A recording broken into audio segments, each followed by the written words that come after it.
안녕하세요. 자비롭게 TV입니다. 오늘은 성경 호세아의 말씀을 함께 묵상해 보겠습니다. 호세아서는 읽기 편한 책이 아닙니다. 위로보다 불편함이 먼저 다가오고 이해보다 질문이 앞서는 말씀입니다. 왜냐하면 이 책은 하나님의 사랑을 가장 부드러운 말이 아니라 가장 아픈 장면으로 설명하기 때문입니다. 호세아의 이야기는 예언자의 설교로 시작되지 않습니다. 하나님은 먼저 한 사람의 삶을 부르십니다. 말로 설명하는 대신 한 인간의 인생 전체를 통해 하나님의 마음을 보여주시기로 결정하십니다. 그래서 하나님은 호세아에게 이해하기 어려운 명령을 하십니다. 음란한 여자를 아내로 맞이하라고 말씀하십니다. 이 명령은 당시 기준으로도 지금의 기준으로도 쉽게 받아들일 수 없는 말씀입니다. 중요한 점은 하나님이 이 명령의 이유를 숨기지 않으신다는 것입니다. 이 땅이 여호와를 떠나 크게 음란함으로 행하였기 때문이라고 말씀하십니다. 호세아의 결혼은 개인의 선택이 아니라 하나님의 메시지가 됩니다. 그의 가정은 사적인 영역이 아니라 이스라엘 전체를 향한 예언의 무대가 됩니다. 호세아는 이 말씀 앞에서 토론하지 않습니다. 조건을 붙이지도 않습니다. 그는 이해되지 않는 명령 앞에서도 순종합니다. 그리고 고멜이라는 여인을 아내로 맞이합니다. 성경은 그 감정을 자세히 기록하지 않습니다. 그러나 우리는 충분히 짐작할 수 있습니다. 기대와 불안, 사랑과 두려움이 동시에 섞여 있었을 것입니다. 하나님이 예언자에게 요구하신 순종은 말로만 하는 선포가 아니라 매일 감당해야 하는 삶의 무게였습니다. 그들에게서 첫 아이가 태어납니다. 하나님은 이 아이의 이름을 이스르엘이라 부르라고 하십니다. 이 이름은 축복처럼 들릴 수 있지만 사실은 심판의 기억을 담고 있습니다. 피 흘림과 단절, 왕조의 끝을 예고하는 이름입니다. 아이의 이름 하나하나가 메시지가 됩니다. 하나님은 사랑을 말하시면서 동시에 현실을 외면하지 않으십니다. 다음 아이가 태어났을 때 하나님은 또 다른 이름을 주십니다. 로루하마, 긍휼히 여김을 받지 못한다는 뜻입니다. 이 이름은 더 아프게 다가옵니다. 하나님과의 관계가 단절된 상태, 더 이상 당연한 보호와 돌봄을 기대할 수 없는 자리까지 왔다는 선언입니다. 사랑이 식었다는 말이 아니라 계속 무시당한 사랑이 끝까지 밀려난 결과입니다. 마지막 아이의 이름은 로암미, 내 백성이 아니라는 뜻입니다. 이 이름은 관계의 파열을 선언하는 것처럼 들립니다. 그러나 이 말의 무게를 정확히 이해해야 합니다. 하나님은 감정적으로 등을 돌리신 것이 아닙니다. 관계가 이미 무너진 현실을 그대로 드러내신 것입니다. 하나님의 선언은 항상 실제 상태에 대한 진단입니다. 이 모든 과정 속에서 가장 중요한 사실은 이것입니다. 고멜만 음란한 것이 아니라 이스라엘 전체가 하나님을 떠났다는 점입니다. 하나님은 호세아의 가정을 통해 자신이 어떤 마음으로 이스라엘을 바라보고 계신지를 보여주십니다. 배신의 반복, 돌아오지 않는 마음, 여전히 사랑하지만 계속 상처받는 관계의 고통을 말입니다. 호세아서는 여기서 묻기 시작합니다. 사랑은 언제까지 참을 수 있는가? 신실함은 어디까지 기다려야 하는가? 그리고 하나님은 과연 포기하실 수 있는 분인가라는 질문입니다. 이 질문은 고대 이스라엘만의 질문이 아닙니다. 오늘을 살아가는 우리에게도 그대로 던져집니다. 호세아는 단순히 하나님의 분노를 전하는 사람이 아닙니다. 그는 하나님의 아픔을 몸으로 겪는 사람입니다. 사랑하려 했지만, 외면당한 마음, 믿었지만, 배신당한 심정, 그래도 완전히 끊어낼 수 없는 관계의 무게를 매일 살아내는 예언자입니다. 그래서 호세아의 말은 차갑지 않습니다. 오히려 지나치게 뜨겁고 불편할 정도로 진솔합니다. 이 책은 죄를 드러내는 책이지만 정죄로 끝나지 않습니다. 그러나 아직 위로를 서두르지도 않습니다. 하나님은 사랑의 깊이를 설명하기 전에 사랑이 얼마나 짓밟혔는지를 먼저 보게 하십니다. 왜냐하면 값싼 용서는 관계를 회복하지 못하기 때문입니다. 호세아의 이야기는 이제 시작되었습니다. 아직 용서도 회복도 다시 부르는 음성도 나오지 않았습니다. 지금은 오직 관계의 현실을 직면하는 시간입니다. 그러나 이 아픔의 기록이 끝까지 이어지는 이유는 분명합니다. 하나님은 버림으로 끝내지 않기 때문입니다. 사랑이 어디까지 내려갈 수 있는지를 보여주시기 위해 이 이야기는 계속됩니다. 호세아의 이야기는 가정에서 멈추지 않습니다. 하나님은 한 예언자의 아픈 삶을 통해 이스라엘 전체의 영적 상태를 비추기 시작하십니다. 호세아가 고멜과의 관계 속에서 겪는 혼란과 상처는 하나님이 이스라엘과의 관계 속에서 이미 오래전부터 겪어오신 마음이기도 합니다. 그래서 하나님은 단호한 음성으로 말씀하시되 그 안에는 격분보다 슬픔이 먼저 담겨 있습니다. 하나님은 이스라엘의 죄를 구체적으로 드러내십니다. 그들은 하나님을 알지 못하며 인애도 없고 진실도 없다고 말씀하십니다.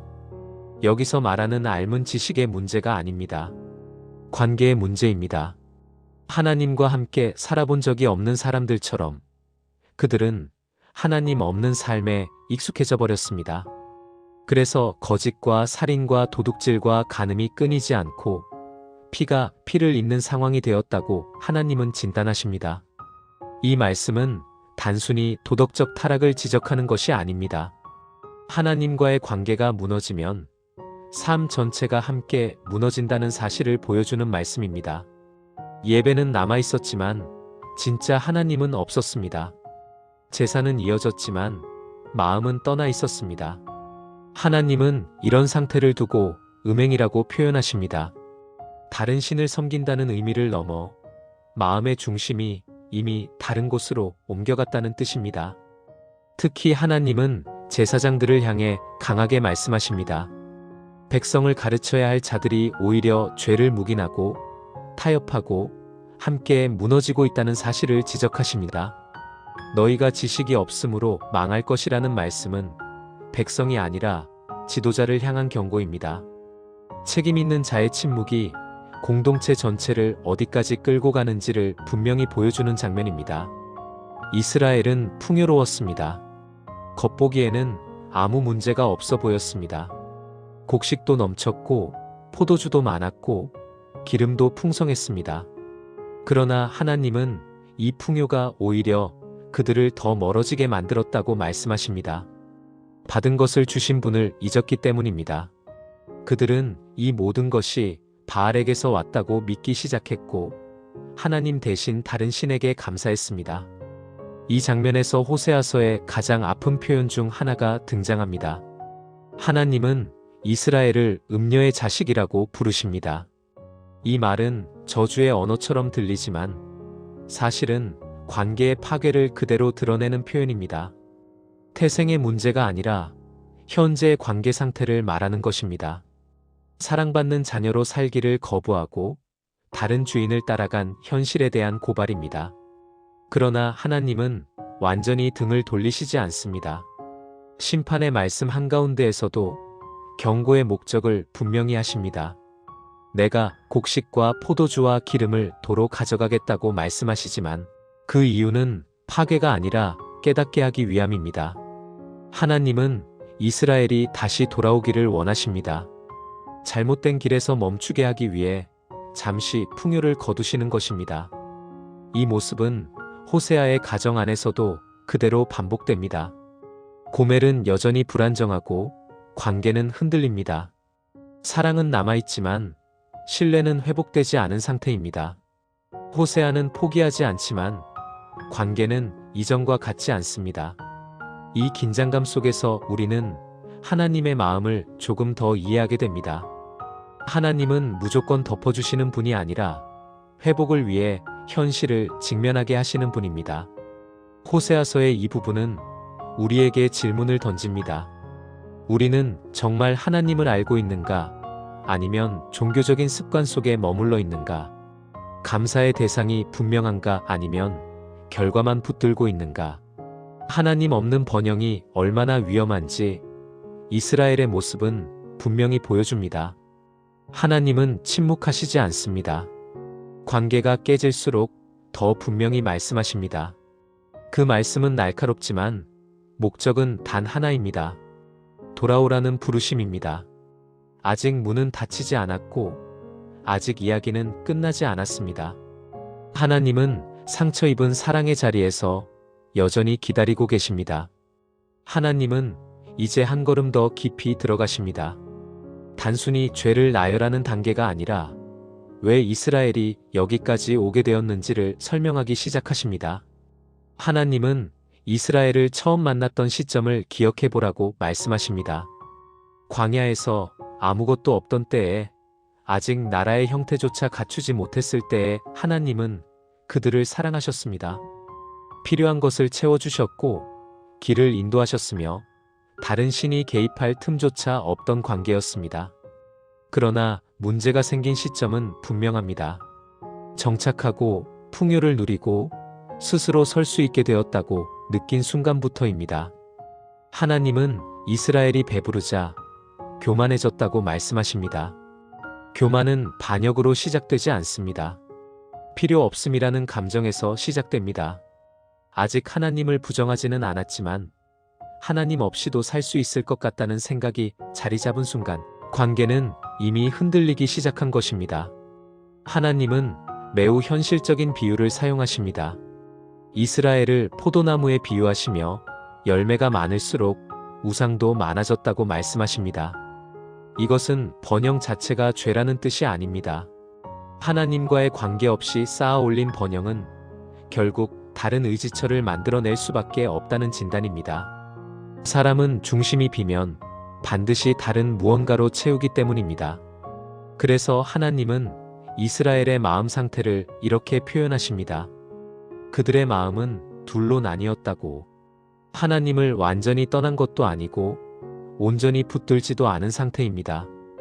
이 절반의 마음이야말로 호세아서 전반에 흐르는 가장 위험한 상태입니다. 겉으로는 신앙이 남아있고 제사도 드리지만 결정의 순간마다 하나님이 아니라 다른 기준을 따르는 모습입니다. 이런 상태에서 심판은 갑작스럽게 오지 않습니다. 하나님은 먼저 흔들기 시작하십니다. 왕들이 무너지기 시작하고 지도층이 불안해지며 안전하다고 믿었던 구조가 조금씩 금이 가기 시작합니다. 하나님은 이스라엘이 의지하던 것들이 얼마나 불안정한지를 직접 보게 하십니다. 그러나 이 과정에서도 하나님은 완전한 파괴를 허락하지 않으십니다. 왜냐하면 목적은 멸망이 아니라 깨달음이기 때문입니다. 하나님은 이스라엘이 도움을 구하러 아수르로 달려가는 모습을 지적하십니다. 하나님보다 강해 보이는 존재에게 문제를 맡기는 행동입니다. 이것은 단순한 외교 전략이 아니라 신뢰의 방향을 보여줍니다.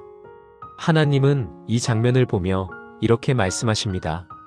너희는 치료받기 위해 다른 나라를 찾았지만 그 누구도 너희를 낫게 하지 못할 것이라고. 이 말씀은 냉정하지만 사실입니다. 하나님과의 관계에서 생긴 상처는 하나님이 아니면 회복할 수 없습니다. 문제의 원인이 관계라면 해결 역시 관계 안에서만 가능합니다. 이스라엘은 상황을 바꾸려 했지만 중심을 바꾸지 않았습니다. 그래서 같은 문제가 반복될 수밖에 없었습니다. 이 지점에서 하나님은 매우 중요한 말씀을 하십니다. 내가 너희에게 사자처럼 될 것이고 표범처럼 길가에서 기다릴 것이라고 말씀하십니다. 이 표현은 하나님이 변덕스럽게 공격하신다는 뜻이 아닙니다. 돌이키지 않는 선택이 결국 심각한 결과를 낳는다는 경고입니다.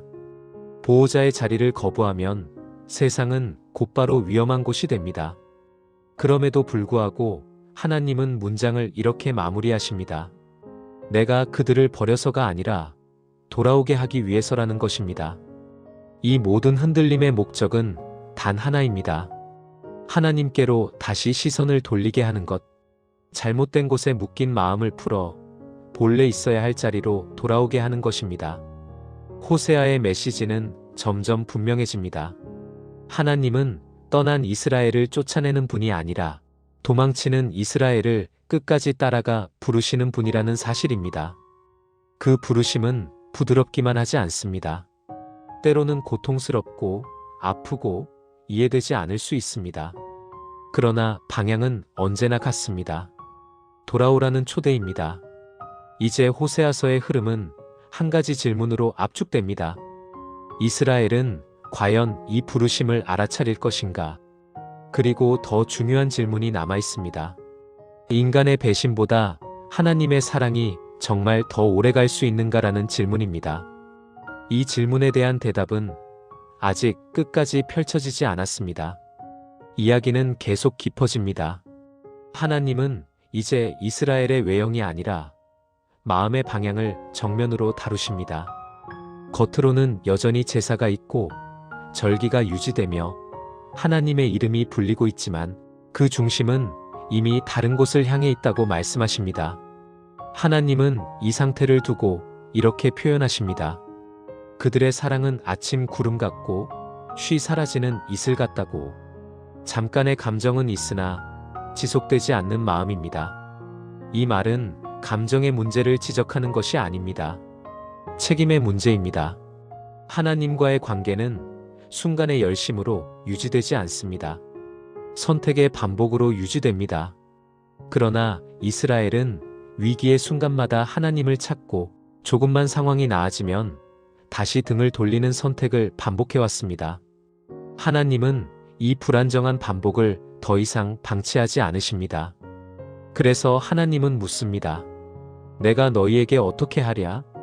이 질문은 분노의 표현이 아니라 깊은 탄식입니다. 하나님은 심판할 수 있는 능력이 있지만 그보다 먼저 관계를 회복하고자 하십니다. 그렇기에 이 질문은 우리에게도 그대로 적용됩니다. 하나님은 여전히 기다리시며 묻습니다. 내가 너희를 어떻게 다시 살릴 수 있겠느냐고. 하나님은 선지자들을 보내셨고 말씀으로 찢으셨으며 진리로 경고하셨습니다. 그러나 이스라엘은 반응하지 않았습니다. 그래서 하나님은 아주 중요한 진단을 내리십니다. 너희가 하나님을 아는 지식이 없다고. 이 말은 정보를 모른다는 뜻이 아닙니다. 하나님과 함께 걸어본 적이 없다는 뜻입니다. 관계의 경험이 없는 신앙은 위기 앞에서 항상 무너집니다. 하나님은 이스라엘이 언약을 배반했다고 말씀하십니다. 그들은 아담처럼 언약을 어기고 하나님께 반역했다고 하십니다. 이는 인간의 문제를 특정 시대나 민족에 국한시키지 않으신다는 의미입니다. 배반은 인류 보편의 문제이며 하나님은 그것을 오래전부터 알고 계셨습니다. 그럼에도 불구하고 하나님은 관계를 포기하지 않으십니다. 이어서 하나님은 제사에 대해 말씀하십니다. 내가 기뻐하는 것은 제사가 아니요 인애라고 하십니다. 번제가 아니라 하나님을 아는 것이라고 분명히 말씀하십니다. 이 구절은 호세아서의 중심입니다. 하나님은 형식을 버리라고 요구하지 않으십니다. 형식이 중심이 되는 것을 거부하십니다. 제사는 관계를 표현하는 수단일 뿐 관계를 대신할 수는 없기 때문입니다. 이스라엘은 제사를 통해 안심하려 했고 종교적 행위를 통해 자신을 보호하려 했습니다. 그러나 하나님은 그러한 태도를 받아들이지 않으십니다. 하나님은 행동보다 방향을 보십니다. 얼마나 했는가 보다 왜 하는가를 물으십니다. 그리고 이 질문 앞에서 이스라엘의 신앙은 흔들립니다. 하나님은 도시들의 이름을 언급하시며 그곳에서 벌어진 폭력과 부패를 지적하십니다. 이스라엘은 더 이상 거룩한 공동체가 아니라 스스로를 잠식하는 사회가 되어가고 있습니다.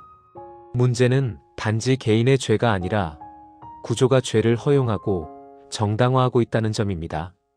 하나님은 이 지점을 놓치지 않으십니다. 그러나 이 강한 고발 속에서도 하나님은 완전히 길을 끊지 않으십니다. 하나님은 다시 한번 부르십니다. 돌아오라. 여전히 돌아올 길이 남아있음을, 여전히 문은 닫히지 않았음을 선언하십니다. 심판은 끝을 알리는 종소리가 아니라 방향 전환을 요구하는 경고음입니다. 호세아의 말씀은 점점 더 날카로워지지만 그 목적은 변하지 않습니다. 하나님은 이스라엘을 무너뜨리는데 관심이 없으십니다.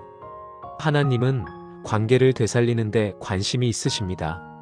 그래서 이 메시지는 듣기 힘들지만 포기하지 않는 사랑의 증거가 됩니다. 이제 이야기는 더욱 깊은 갈등으로 들어갑니다. 사랑은 말로만으로 유지될 수 없고 상처는 반드시 드러나야 치유가 시작됩니다.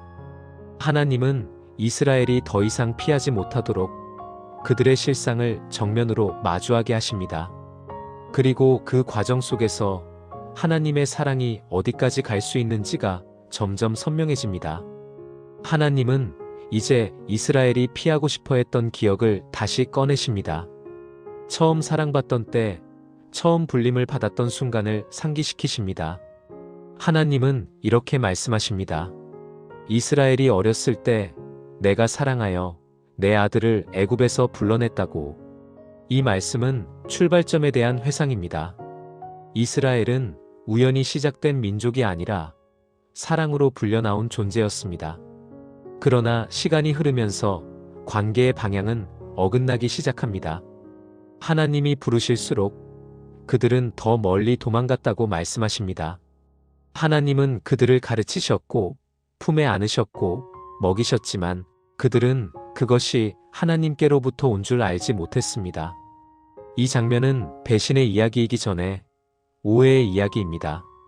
보호를 당연하게 여긴 마음, 사랑을 익숙함으로 소비한 태도가 관계를 조금씩 무너뜨렸습니다. 하나님은 자신을 부모에 비유하십니다.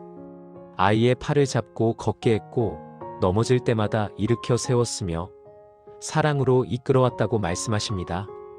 이 비유는 호세아서에서 가장 따뜻하면서도 가장 가슴 아픈 장면입니다. 왜냐하면 이 사랑은 거절당한 사랑이기 때문입니다. 자라난 아이는 결국 다른 길을 택했고 부모의 부름을 뒤로 한 채 스스로 살겠다고 나섭니다. 이스라엘은 다시 애굽으로 돌아가지는 않겠지만 아수르가 그들의 왕이 될 것이라고 하나님은 말씀하십니다. 이것은 물리적인 귀환이 아니라 영적인 퇴보를 의미합니다. 자유를 얻었지만 자유를 감당하지 못한 상태, 보호받지 않아야 할 곳에 스스로를 내맡기는 선택입니다. 하나님은 이 선택의 결과를 숨기지 않으십니다. 그러나 바로 여기서 호세아서 전체를 관통하는 하나님의 내면이 드러납니다. 하나님은 말씀하십니다. 내가 어찌 너를 놓겠느냐고, 어떻게 너를 포기하겠느냐고. 분노와 심판의 선언 한가운데에서 하나님은 자신의 마음을 스스로 붙드십니다. 진노가 치솟지만 사랑이 그것을 막아섭니다. 하나님은 인간처럼 감정에 휘둘리지 않으시지만 동시에 감정이 없는 분도 아니십니다. 하나님은 선언하십니다. 내가 진노를 다 쏟지 않겠다고. 이는 죄를 무시하겠다는 말이 아닙니다. 관계를 완전히 끊는 방식으로 문제를 해결하지 않겠다는 선택입니다. 하나님은 징계하시지만 멸망시키지 않으십니다. 떠나게 하시지만 돌아올 길을 막지는 않으십니다. 하나님은 미래를 바라보십니다. 언젠가 이스라엘이 사자처럼 부르짖는 하나님의 음성을 듣고 떨며 돌아올 것이라고 말씀하십니다. 지금은 듣지 않지만 언젠가는 이 음성을 분별하게 될 날이 온다는 약속입니다. 이는 즉각적인 회복의 약속이 아니라 관계가 다시 깨어날 가능성에 대한 선언입니다. 이 장면에서 우리는 하나님의 사랑이 어떤 성격인지 보게 됩니다. 집착하는 사랑이 아니라 기다리는 사랑입니다. 통제하려는 사랑이 아니라 돌아올 수 있도록 길을 남겨두는 사랑입니다. 하나님은 억지로 끌어오지 않으시지만 완전히 놓아버리지도 않으십니다. 이스라엘은 여전히 흔들리고 있고 아직 돌아오지 않았습니다. 그러나 하나님은 이미 결론을 보십니다. 그래서 심판의 한가운데에서도 회복의 문장을 함께 기록하십니다. 이것이 호세아서가 단순한 경고서가 아닌 이유입니다. 이 책은 상처받은 사랑의 기록이자 끝까지 포기하지 않는 관계의 증언입니다. 이제 호세아의 메시지는 전환점을 향해 나아갑니다. 배신과 책망의 언어 속에서 점점 더 분명해지는 한 가지가 있습니다. 하나님은 멀리서 판단하시는 분이 아니라 가까이에서 아파하시는 분이라는 사실입니다. 그리고 그 아픔은 언젠가 새로운 부르심으로 이어질 준비를 하고 있습니다. 하나님은 이제 이스라엘의 반응을 그대로 드러내십니다. 징계를 받고 흔들리고 나라의 기반이 무너지는 순간에도 그들의 태도는 쉽게 달라지지 않습니다. 그들은 고통 속에서 하나님을 찾는 것처럼 보이지만 그 찾음은 진심이 아니라 상황을 벗어나기 위한 몸부림에 가깝습니다. 그래서 하나님은 이렇게 말씀하십니다. 그들이 마음으로 나를 부르지 아니하고 침상에서 울부짖을 뿐이라고. 이 표현은 매우 냉정합니다. 눈물이 없다는 말이 아닙니다. 절박함이 없다는 말도 아닙니다. 그러나 방향이 잘못되었다는 진단입니다. 고통은 느끼지만 관계를 회복하려는 마음은 없는 상태입니다. 문제는 해결되길 원하지만 하나님과 다시 함께 살아가고 싶어 하지는 않는 태도입니다. 그래서 그 울부짖음은 기도가 아니라 소음에 머물게 됩니다.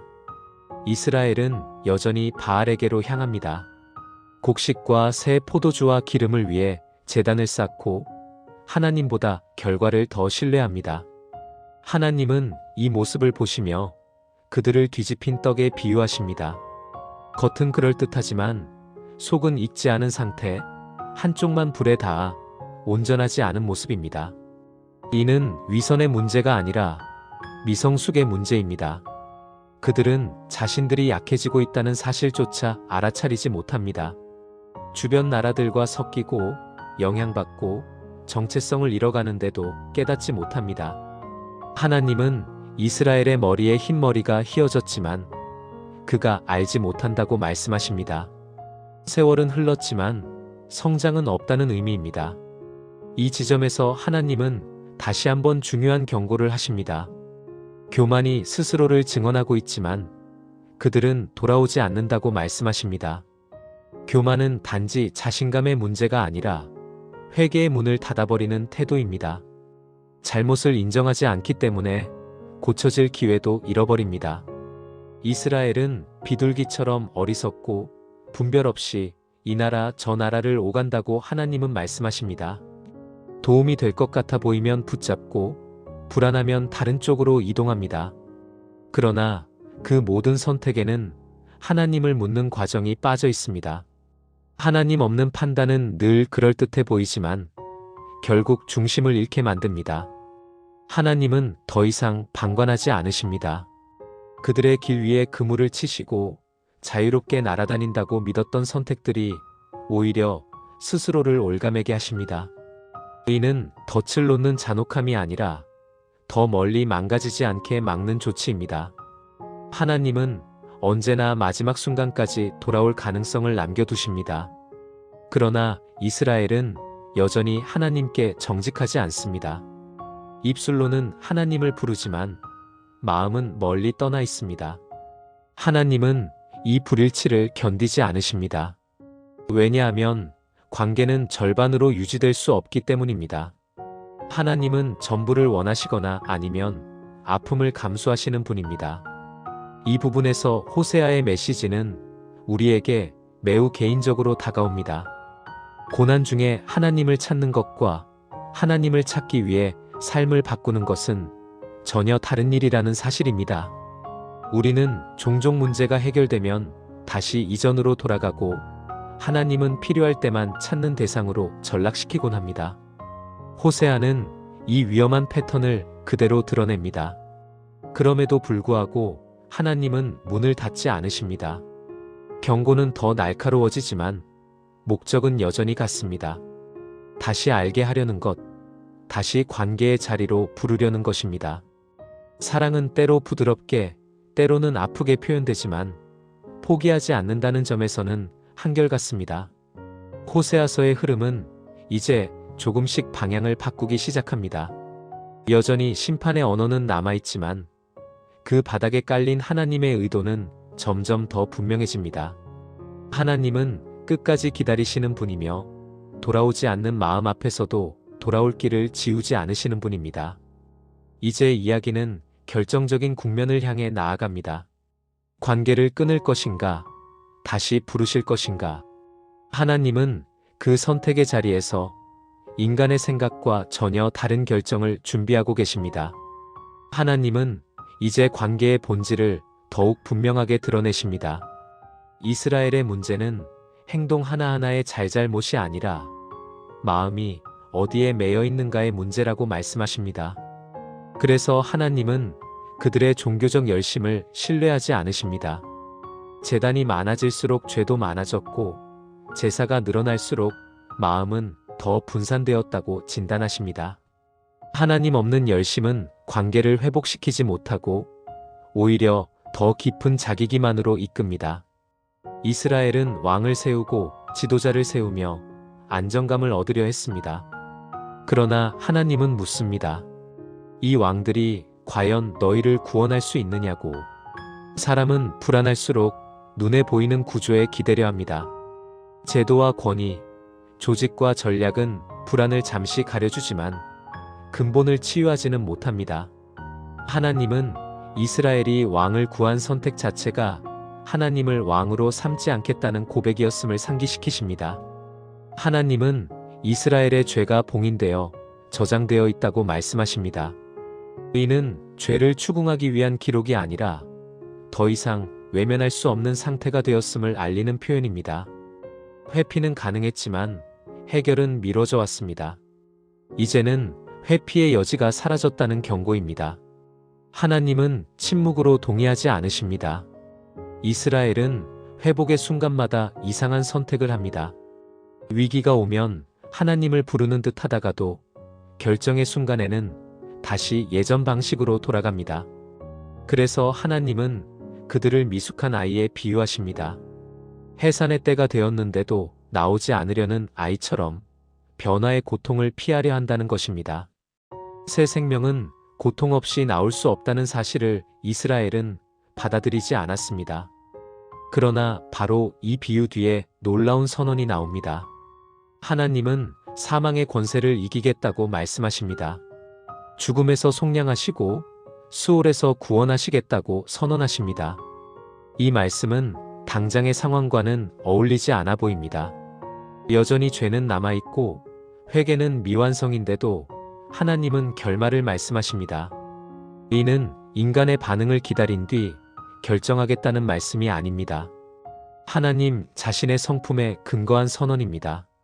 이 선언은 심판을 취소하겠다는 말이 아니라 심판이 마지막이 아니라는 말입니다. 하나님은 관계를 끝내는 방식으로 문제를 해결하지 않으십니다. 오히려 죽음과 단절마저 넘어서는 회복의 길을 준비하십니다. 그래서 이 말씀은 호세아서 안에서 가장 깊은 소망의 문장 중 하나가 됩니다. 하나님은 다시 현실을 말씀하십니다. 에브라임이 번성하더라도 동풍이 불어올 것이고 샘은 마를 것이라고 하십니다. 회복의 약속과 현실의 경고가 동시에 놓입니다. 하나님은 미래를 약속하시면서 현재의 책임을 지우지 않으십니다. 이 균형이 신앙을 성숙하게 만듭니다. 이스라엘의 선택은 여전히 중요합니다. 하나님은 강제로 관계를 회복하지 않으십니다. 사랑은 강요로 완성되지 않기 때문입니다. 그러나 하나님은 선택할 수 있는 여지를 끝까지 남겨두십니다. 돌아올 수 있는 길, 부르심을 들을 수 있는 틈을 완전히 닫지 않으십니다. 이 부분에서 우리는 하나님의 시간 운영 방식을 보게 됩니다. 인간은 즉각적인 결과를 원하지만 하나님은 깊은 변화를 원하십니다. 그래서 하나님은 때로는 기다리시고 때로는 견디시며 때로는 아픔을 감수하십니다. 목적은 단 하나입니다. 다시 함께 살아가는 관계의 회복입니다. 호세아의 메시지는 점점 더 분명해집니다. 사랑은 감정이 아니라 선택의 지속입니다. 하나님은 이 지속을 포기하지 않으십니다. 이스라엘이 흔들리고 도망치고 미루는 동안에도 하나님은 자신의 선택을 철회하지 않으십니다. 그 선택은 사랑입니다. 이제 이야기는 한 문장으로 수렴해 갑니다. 하나님은 관계를 끝내지 않으시기 위해 심판을 사용하신다는 사실입니다. 그리고 그 심판마저도 회복을 향한 통로로 사용하십니다. 이 흐름 속에서 하나님은 마침내 결정적인 초대를 준비하십니다. 돌아오라는 초대, 조건이 아니라 사랑에 근거한 부르심입니다. 하나님은 마침내 가장 단순하고도 가장 본질적인 말씀으로 이스라엘을 부르십니다. 논증도 비유도 잠시 내려놓고 이렇게 말하십니다. 이스라엘아, 여호와께로 돌아오라. 내 죄악으로 말미암아 엎드러졌다고. 이 부르심은 위에서 내려오는 명령이 아니라 무너진 자리까지 내려와 손을 내미는 음성입니다. 하나님은 어떻게 돌아와야 하는지도 함께 말씀하십니다. 재물을 준비하라고 하지 않으십니다. 변명을 만들라고도 하지 않으십니다. 대신 말로 하나님께 나아오라고 하십니다. 잘못을 인정하고 죄를 내려놓고 더 이상 다른 구원자를 찾지 않겠다고 고백하라고 하십니다. 이 회개의 핵심은 종교적 행위가 아니라 의지의 방향 전환입니다. 이스라엘이 버려야 할 것은 분명합니다. 아수르를 의지하지 않겠다는 선언, 말에게 의존하지 않겠다는 고백, 자기 손으로 만든 것을 더 이상 우리 신이라 부르지 않겠다는 결단입니다. 하나님은 이 고백을 통해 이스라엘이 무엇을 잃는지를 보지 않으십니다.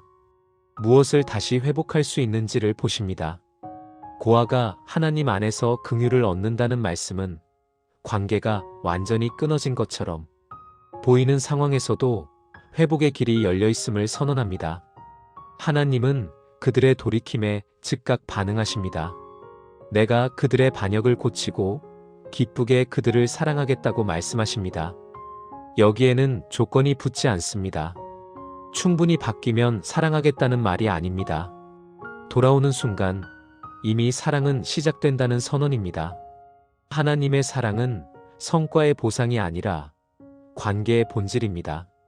하나님은 자신의 사랑을 자연의 이미지로 설명하십니다. 이슬처럼 이스라엘에게 임하겠다고 말씀하십니다. 이슬은 소란스럽지 않고 밤사이에 조용히 내립니다. 그러나 그 영향은 분명합니다. 마르고 지쳐있던 땅을 살리고 생명이 다시 자라나게 합니다. 회복은 늘 이렇게 시작됩니다. 눈에 띄지 않지만 실제로 생명을 바꾸는 방식으로 말입니다. 이스라엘은 백합화처럼 피어나고 레바논의 백향목처럼 뿌리를 내릴 것이라고 약속하십니다. 이는 빠른 회복과 깊은 안정이 함께 주어지는 그림입니다. 가지가 퍼지고 아름다움이 드러나며 향기가 퍼질 것입니다. 하나님은 단순히 다시 살게만 하시지 않습니다. 다시 머물 수 있는 공동체로 회복시키십니다. 그리고 하나님은 분명히 말씀하십니다. 내가 다시는 우상과 무슨 상관이 있겠느냐고. 이 질문은 책망이 아니라 회복 후의 자유를 선언하는 말입니다. 이전에 사로잡혔던 것들이 더 이상 영향력을 가지지 못하게 된 상태, 관계가 제자리를 찾은 상태를 가리킵니다. 하나님은 이스라엘의 생명을 지키는 분으로 다시 소개됩니다. 모든 열매가 나에게서 난다고 분명히 말씀하십니다. 호세아서는 이렇게 끝을 향해 나아갑니다. 긴 배신의 기록, 반복된 경고, 지치지 않는 부르심 끝에 하나님은 여전히 사랑을 선택하십니다. 이 사랑은 감정이 아니라 언약이며 순간이 아니라 지속입니다. 하나님은 돌아온 이스라엘을 과거로 판단하지 않으십니다. 새롭게 함께 걸을 미래를 열어주십니다. 이 말씀은 이스라엘에게만 주어진 초대가 아닙니다.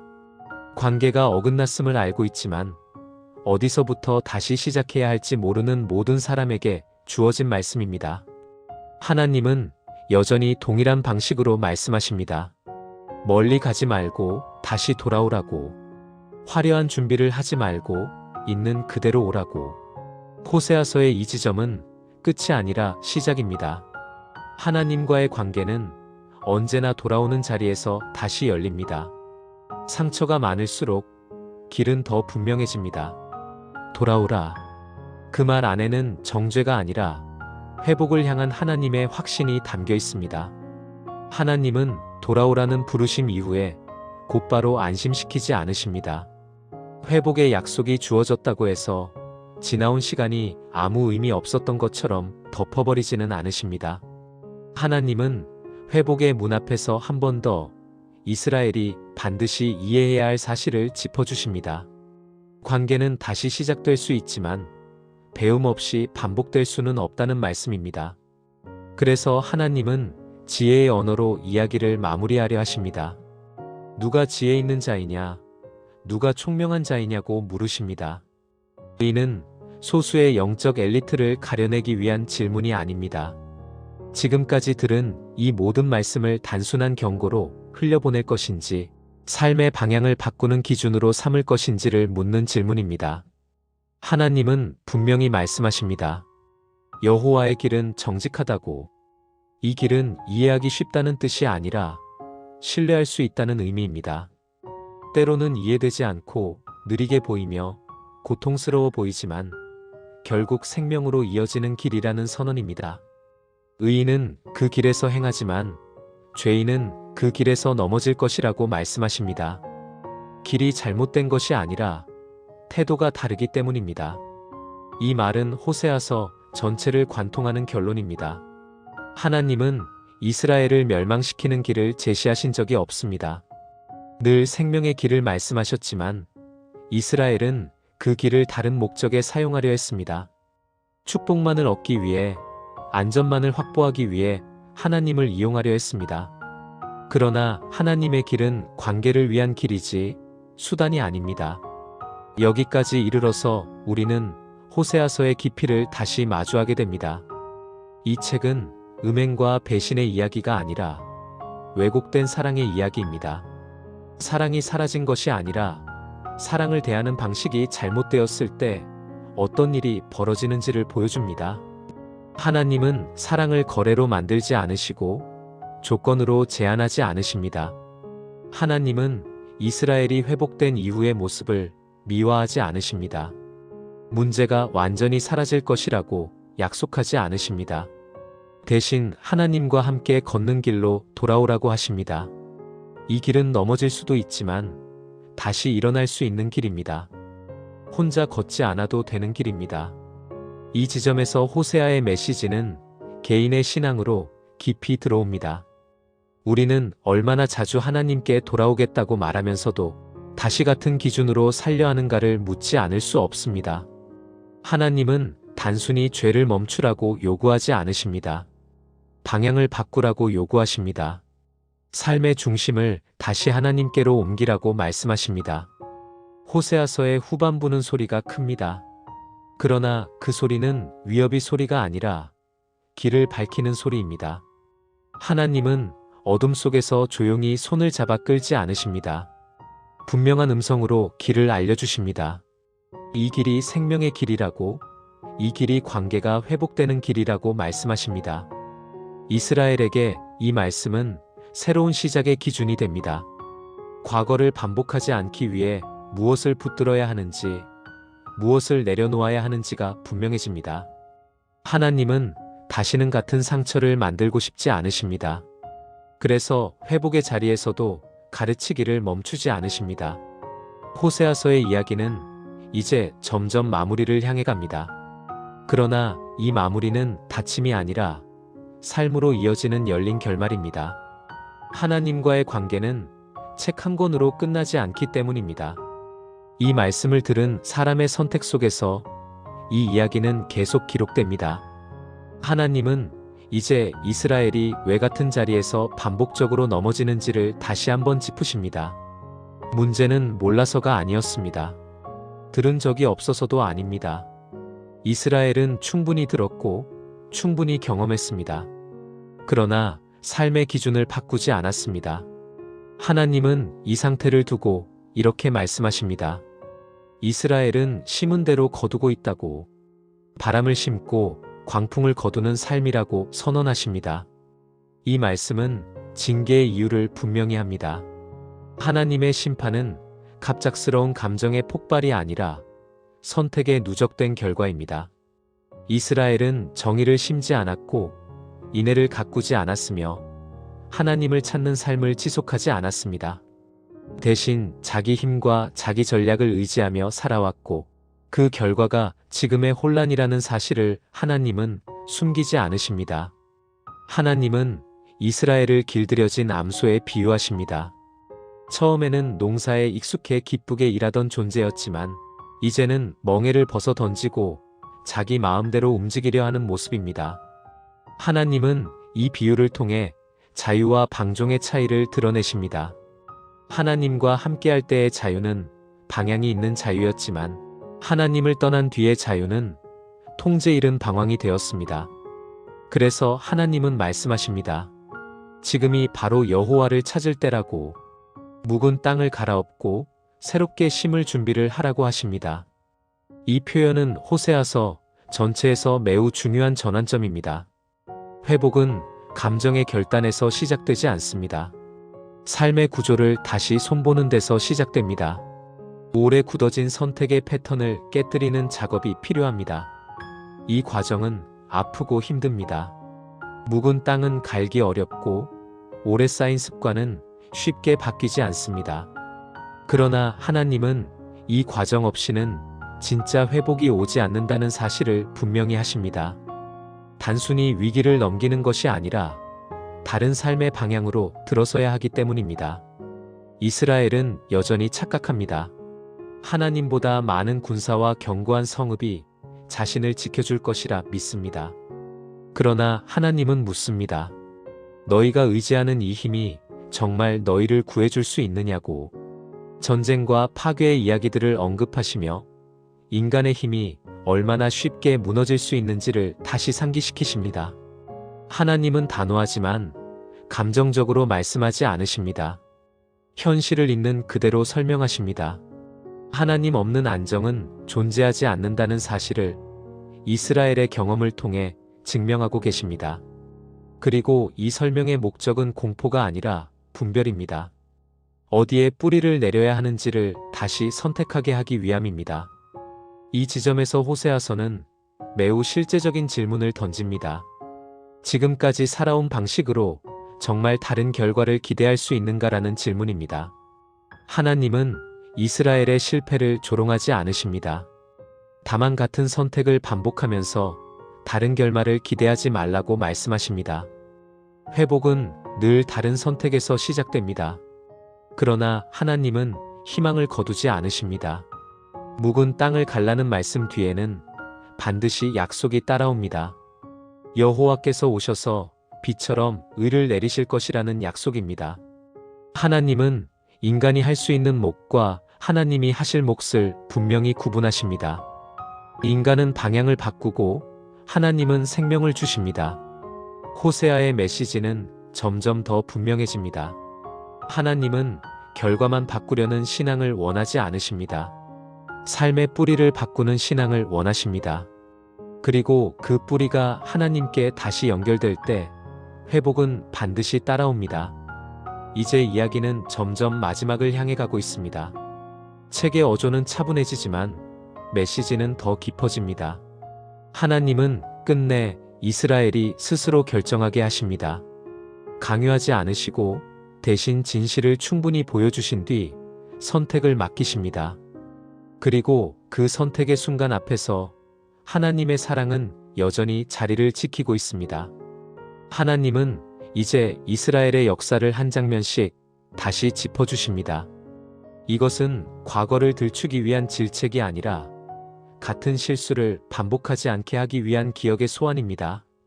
하나님은 이스라엘을 에브라임이라 부르시며 묻습니다.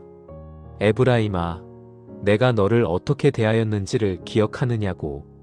하나님은 이스라엘의 실패보다 하나님이 얼마나 오래 참아왔는지를 먼저 드러내십니다. 이스라엘은 한 번도 갑작스럽게 무너지지 않았습니다. 항상 경고가 있었고 말씀의 기회가 주어졌으며 돌아올 시간도 충분히 있었습니다. 그러나 그들은 매번 하나님보다 쉬운 길을 택했습니다. 그래서 하나님은 그들의 역사를 누적된 선택의 결과로 설명하십니다. 심판은 갑자기 떨어진 벌이 아니라 오랫동안 무시된 사랑의 결과입니다. 하나님은 이스라엘이 하나님께 돌아오는 것처럼 보였던 순간들을 언급하십니다. 고난 중에 하나님을 찾았고 도움을 구했고 회개의 말을 입에 올렸던 시간들입니다. 그러나 그 회복은 오래가지 않았습니다. 하나님은 이 상태를 두고 그들의 선함이 아침 안개 같다고 말씀하십니다. 잠시 보이다가 사라지는 모습, 상황이 바뀌면 다시 흩어지는 마음입니다. 하나님은 특히 이스라엘의 지도자들을 향해 말씀하십니다. 그들은 백성을 살리는 방향으로 인도하지 않았고 오히려 백성의 죄에 편승하며 자신의 유익을 챙겼습니다. 하나님은 이런 지도력을 두고 묵과하지 않으십니다. 공동체의 방향을 쥔 자들의 책임은 개인의 죄보다 무겁게 다뤄집니다. 이어서 하나님은 이스라엘의 외교와 전략을 다시 언급하십니다. 하나님의 뜻을 묻지 않고 강대국 사이를 오가며 순간의 안전을 택했던 선택들입니다. 이 전략은 지혜처럼 보였지만 하나님 없는 계산이었기에 결국 그들을 더 깊은 위기로 몰아넣었습니다. 하나님은 이 장면에서 분명히 말씀하십니다. 사람의 계산은 잠시 통할 수 있지만 역사의 방향을 바꾸지는 못한다고. 이 말씀 속에서 우리는 하나님이 역사를 바라보는 시선을 보게 됩니다. 하나님은 하루, 1년, 한 세대만을 보지 않으십니다. 하나님은 흐름을 보시고 방향을 보시며 결국 어디로 가게 되는지를 보십니다. 그래서 하나님은 이스라엘의 현재를 넘어 그 선택이 가져올 끝을 설명하십니다. 그러나 하나님은 여전히 회복의 가능성을 닫지 않으십니다. 말씀이 가장 단호해지는 지점에서도 하나님은 돌아올 수 있는 통로를 남겨두십니다. 하나님은 이스라엘이 하나님께 다시 돌아와 인애와 정의를 붙들기를 원하신다고 말씀하십니다. 이것이 단순한 윤리의 회복이 아니라 하나님과의 관계 회복임을 분명히 하십니다. 하나님은 묻습니다. 너희가 지금 붙들고 있는 것이 정말 생명으로 이어지는 길이냐고. 이 질문은 대답을 강요하지 않습니다. 선택을 맡기는 질문입니다. 하나님은 언제나 인간을 인격적으로 대하십니다. 강제로 끌어당기지 않으시고 충분히 보이신 뒤에 스스로 선택하도록 기다리십니다. 이제 호세아서의 메시지는 아주 분명해졌습니다. 문제는 상황이 아니라 방향입니다. 고난이 있느냐 없느냐가 아니라 그 고난을 어디로 가져가느냐의 문제입니다. 하나님께 가져갈 것인가, 다시 다른 의지처로 가져갈 것인가의 선택입니다. 이스라엘은 여전히 갈림길에 서 있습니다. 그러나 한 가지는 확실합니다. 하나님은 떠나신 적이 없고 기다림을 멈춘 적도 없습니다. 관계의 주도권을 쥔 쪽은 항상 하나님이었고 그 태도는 지금도 변하지 않습니다. 하나님은 이스라엘을 포기하지 않으시며 끝까지 부르시는 분입니다. 호세아의 이야기는 이 지점에서 한 가지 질문으로 우리를 초대합니다. 우리는 무엇을 반복하고 있는가? 그리고 무엇을 놓지 못하고 있는가? 하나님은 그 반복을 끊기 위해 오늘도 말씀하십니다. 돌아오라고, 아직 늦지 않았다고. 이제 이야기는 마지막 결론을 향해 서서히 모아집니다. 심판과 사랑, 경고와 약속이 하나로 정리되는 시간입니다. 하나님이 끝내 포기하지 않으신 이유, 그리고 이 사랑이 어떤 결말로 향하는지가 곧 드러나게 됩니다. 하나님은 이제 이스라엘의 현재를 넘어 관계의 결말을 분명하게 정리하시기 시작합니다. 그동안 반복된 경고와 호소, 기다림의 이유가 무엇이었는지를 밝히십니다. 하나님이 멈추지 않았던 까닭은 분명합니다. 관계를 단절하는 심판으로는 하나님이 원하신 회복이 완성되지 않기 때문입니다. 하나님은 말씀하십니다. 에브라임의 죄는 꽉 묶여 있고 그의 악은 쌓여 있다고. 이 표현은 더 이상 변명의 여지가 없다는 선언처럼 들립니다. 그러나 동시에 이 말씀은 관계를 재단하는 마지막 단계로 들어갔음을 알리는 신호이기도 합니다. 하나님은 상황을 흐리게 두지 않으십니다. 어디까지 잘못 왔는지를 정확히 보게 하십니다. 이스라엘은 여전히 흔들리는 선택을 이어갑니다. 위기가 닥치면 하나님을 찾는 듯하지만 근본적인 방향은 바꾸지 않습니다. 그래서 하나님은 묻습니다. 너희의 회개가 진짜 돌아옴이냐, 아니면 잠시 상황을 피하기 위한 행동이냐고. 하나님은 감정의 고조를 회개로 착각하지 않으십니다. 회개는 마음의 움직임이 아니라 삶의 방향의 전환이기 때문입니다. 이 지점에서 하나님은 이스라엘의 가장 큰 오해를 바로잡으십니다.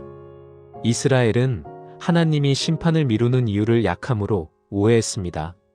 하나님이 즉각 응답하지 않으시자 자신들의 선택이 크게 문제되지 않는다고 착각했습니다. 그러나 하나님의 침묵은 동의가 아니라 기다림이었습니다. 하나님은 분명하게 말씀하십니다. 그들의 길이 결국 스스로를 무너뜨릴 것이며 그 선택의 끝에서 자신들이 지은 성읍과 세운 구조가 그들을 지켜주지 못할 것이라고. 이 예고는 위협이 아니라 현실에 대한 정확한 진단입니다. 하나님 없는 안정은 오래가지 못합니다. 그러나 바로 이 무거운 선언 한가운데에서 하나님은 한 번 더 자신의 마음을 드러내십니다. 하나님은 징계를 멈추지 않으시지만 관계를 지우지 않으십니다.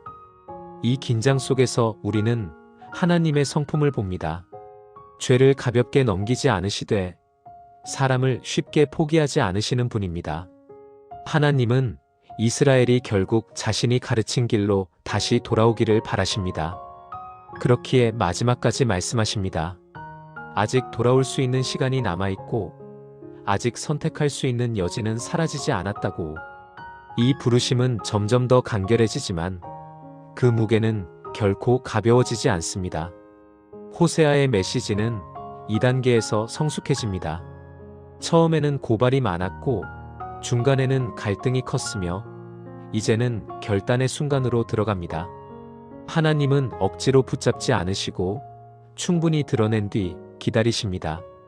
선택은 인간의 몫이지만 그 선택을 존중하는 방식조차 하나님의 사랑 안에 있습니다. 이 말씀을 들은 이스라엘은 더 이상 핑계를 대기 어렵습니다.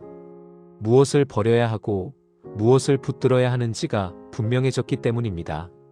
하나님은 복잡한 요구를 하지 않으십니다. 다시 하나님을 하나님으로 받아들이라고, 다른 의지처를 내려놓으라고 말씀하십니다. 이 장면에서 우리는 하나님이 원하시는 신앙의 본질을 다시 보게 됩니다. 완벽함이 아니라 정직함입니다. 실수가 없는 삶이 아니라 다시 돌아올 줄 아는 삶입니다.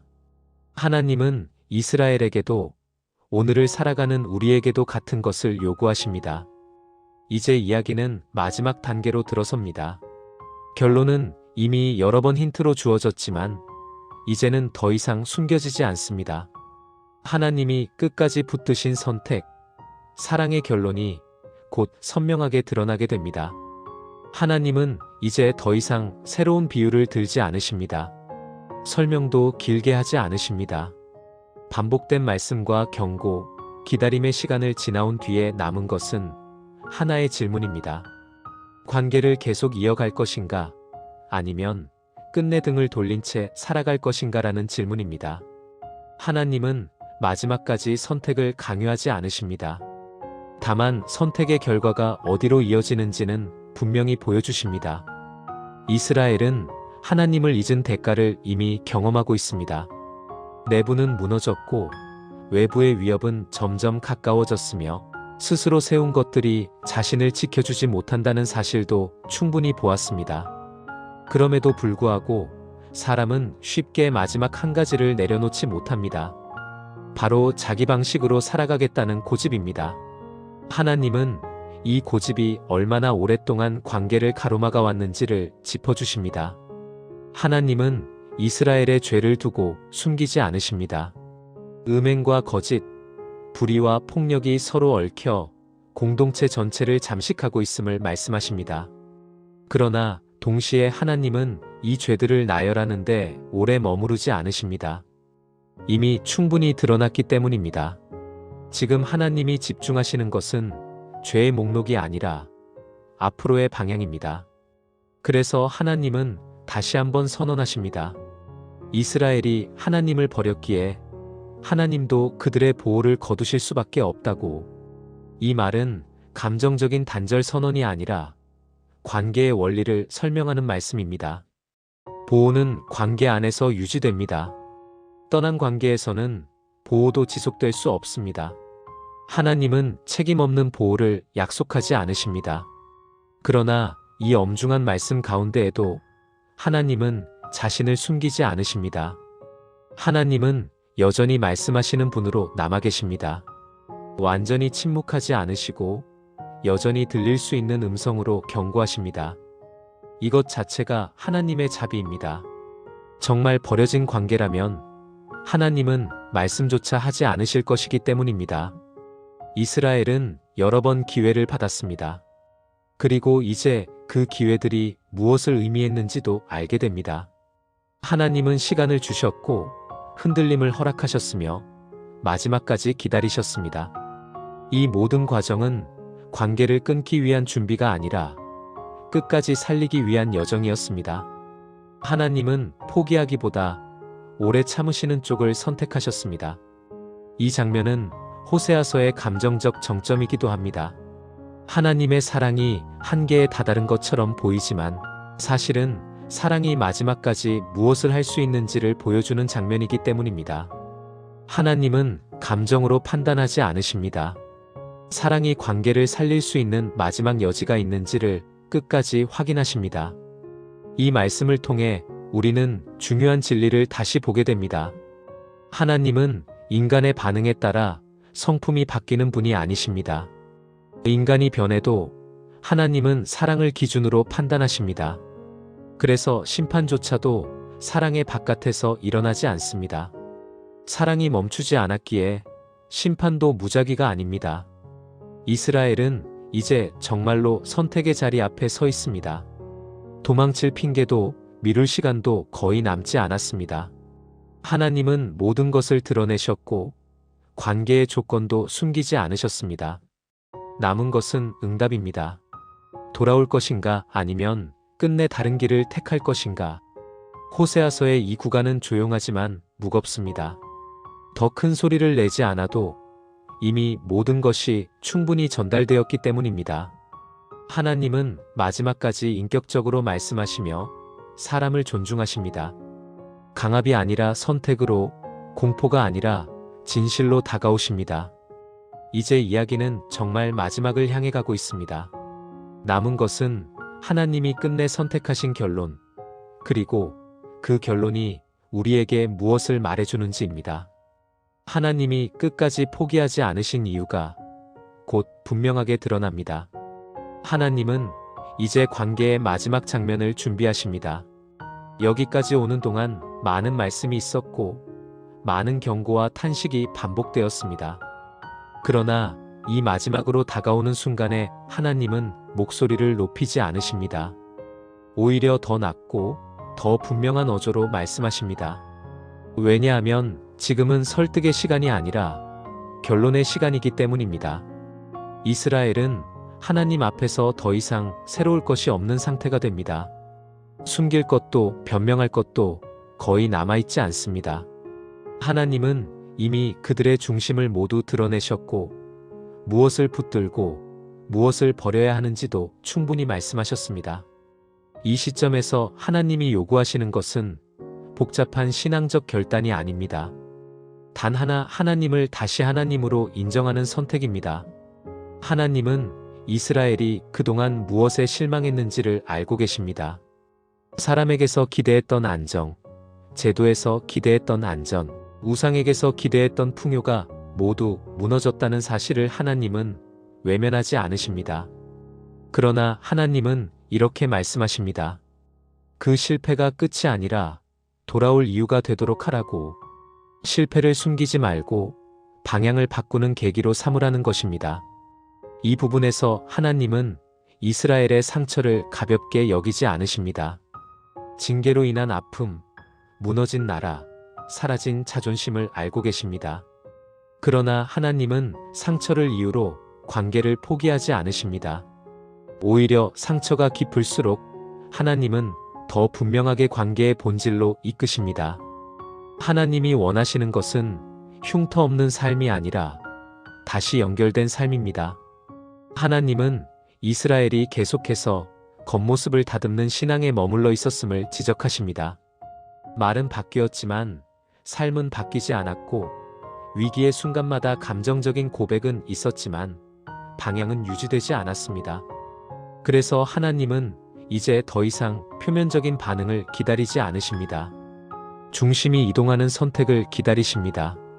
이 장면에서 우리는 하나님이 요구하시는 신앙의 깊이를 보게 됩니다. 그것은 완벽함도 아니고 강한 확신도 아닙니다. 오히려 취약함을 인정하고 더 이상 스스로를 구원하려 하지 않는 태도입니다. 하나님은 이스라엘이 강해지기를 기다리지 않으십니다. 하나님께 다시 기대는 존재가 되기를 원하십니다. 하나님은 여전히 문을 열어두십니다. 늦어 보이고 돌아오기에는 너무 많은 일이 있었던 것처럼 느껴질 수 있지만, 하나님은 관계의 시간표를 인간의 기준으로 재지 않으십니다.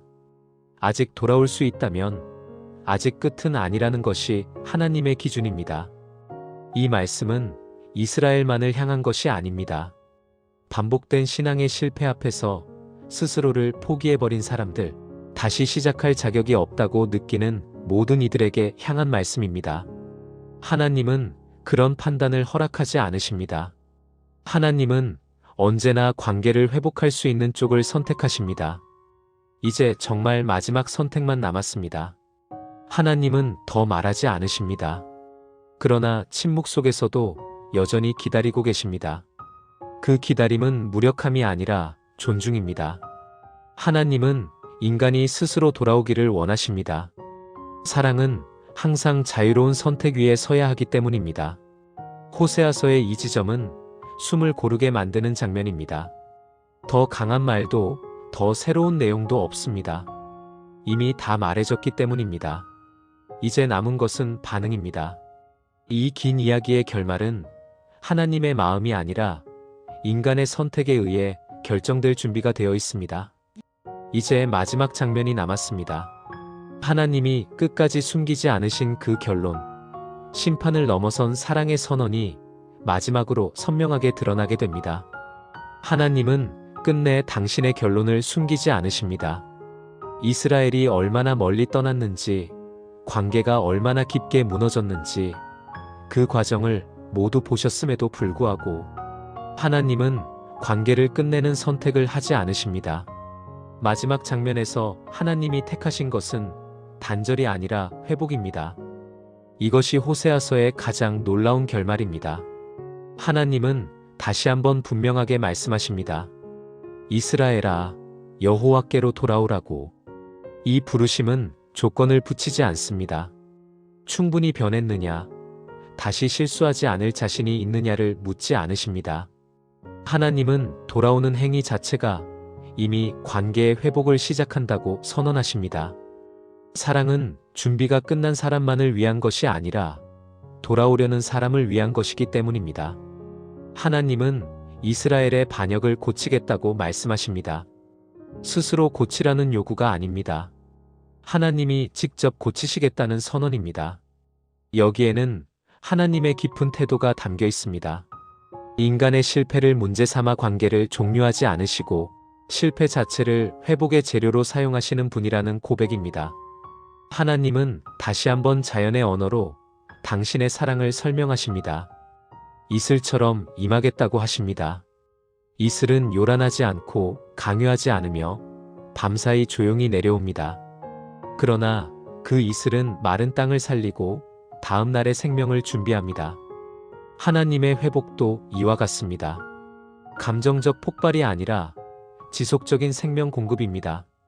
이스라엘은 다시 뿌리를 내리고 향기를 내며 그늘이 되어 다른 이들이 쉬게 될 것이라고 하나님은 말씀하십니다.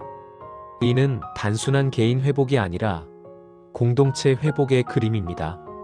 하나님과의 관계가 회복될 때 삶 전체가 다시 제자리를 찾게 됩니다. 그리고 하나님은 마지막으로 선언하십니다. 에브라임이 다시는 우상과 상관없을 것이라고. 이 말은 과거를 완전히 잊게 하겠다는 뜻이 아니라 더 이상 그것들이 영향을 미치지 못하게 하겠다는 뜻입니다. 하나님은 관계를 회복하실 뿐 아니라 관계를 유지할 힘까지 공급하십니다. 마지막 문장은 조용하지만 깊습니다. 지혜 있는 자는 이것을 깨닫고 총명한 자는 이것을 알 것이라고 말씀하십니다. 여호와의 길은 정직하고 의인은 그 길에서 살 것이며 죄인은 그 길에서 넘어질 것이라고 선언하십니다. 길은 하나이지만 태도에 따라 결과는 달라집니다. 호세아서는 이렇게 끝납니다. 큰 기적이나 화려한 반전 없이 한 가지 진리만을 남긴 채 마무리됩니다. 하나님은 끝까지 사랑을 포기하지 않으셨고 인간은 그 사랑 앞에서 선택해야 한다는 사실입니다. 이 결말은 이스라엘만을 위한 것이 아니라 하나님과의 관계에서 방황했던 모든 사람을 향한 선언입니다. 하나님은 배신을 기억하시지만 그것으로 규정하지 않으십니다. 실패를 아시지만 거기서 이야기를 끝내지 않으십니다. 돌아오는 순간 하나님은 다시 시작하시는 분입니다. 이것이 호세아서가 증언하는 하나님의 신실하심입니다. 우리에게 주시는 메시지. 호세아는 말합니다. 하나님의 사랑은 잘 지켜낸 사람에게만 주어지는 보상이 아니라 끝내 돌아온 사람에게 다시 시작되는 은혜라고. 우리가 실패했을 때 끝났다고 느낀 자리에서도 하나님은 여전히 기다리고 계십니다. 관계를 포기하지 않으시는 분, 돌아오는 순간 다시 품으시는 분, 그 하나님이 오늘도 우리를 부르십니다. 이 영상이 마음에 닿았다면 댓글에 아멘으로 함께 고백해주세요. 좋아요와 구독으로 다음 말씀 여정에서도 함께해요.